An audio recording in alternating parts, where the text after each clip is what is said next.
ஐயனார் துணை சரியில்ல. அடுத்து வர எபிசோட்ல நம்ப பல்லவனோட அம்மாவுக்கு அவங்க அப்பா ஃபோன் பண்ணிக்கிட்டே இருக்காங்க. அதுக்கு அடுத்ததா பார்த்தீங்கன்னா, "என்னடி போன வேலை என்னாச்சு? பணம் ஏதாவது ரெடி பண்ண முடிஞ்சுதா? ஏங்க எனக்கு ரொம்ப கஷ்டமா இருக்குடி. எந்த நேரத்தில எந்த காசு கேட்குறவன் வந்துருவானோன்னு ரொம்ப பயந்து போய் இங்க இருக்கேன். அது மட்டும் இல்ல, இங்க கொசுக்கடியில ஒண்ணுமே முடியலடி.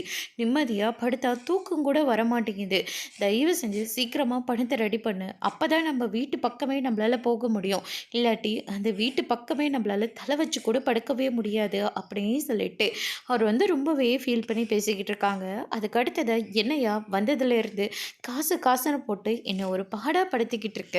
இப்ப இந்த வீட்டுக்கு வந்ததுலேருந்து மொத்த வீட்டு வேலையும் என் தலையில கட்டி விட்டுட்டாங்க. அதுவே என்னால செய்ய முடியல. இங்க எல்லாரும் நிம்மதியா தான் இருக்காங்க. ஆனா பணம் தான் இன்னும் கிடைச்ச பாடு இல்ல. எப்படியாவது பணத்த ரெடி பண்ணி நானே எடுத்துட்டு வந்து குடுக்குறேன்." அப்படின்னு சொல்லிட்டு அ பல்லவனோட அம்மா சொல்லிக்கிட்டு இருக்காங்க. ஆனா என் பையன் இப்ப ரொம்ப சந்தோஷமா இருக்கான். என்ன பார்த்ததுலேருந்து. இனிமே அவன விட்டு போக்கூடாதுன்னு வேற சொல்லியிருக்கான். அதுக்கு தான் என்ன பண்றதுன்னு தெரியல. இங்க பார்ரி, புள்ள பாசம் அது இதுன்னு சொல்லிட்டு நான் என்ன நடுத்தெருவுல நிப்பாட்டிடாத. நீ என்ன அப்படி தானே விட்டுட்டு போன. எப்படியாவது பணத்த எடுத்துட்டு வந்து குடுக்குறேன் அப்படின்ற மாதிரி சொல்லிக்கிட்டு இருக்காங்க. இது எல்லாத்தையும் நிலா கேட்டுக்கிட்டு இருக்காங்க. அதோட இன்னைக்கான ப்ரோமோ முடிச்சிருக்காங்க. இனி ஐயனார் துணையில அடுத்தடுத்து என்னெல்லாம் நடக்க போகுது? நிலா உண்மையை தெரிஞ்சுக்கிட்டா அடுத்து என்ன செய்ய போறாங்கன்றத வரப்போகிற எபிசோடில் பார்க்கலாம். தேங்க்யூ.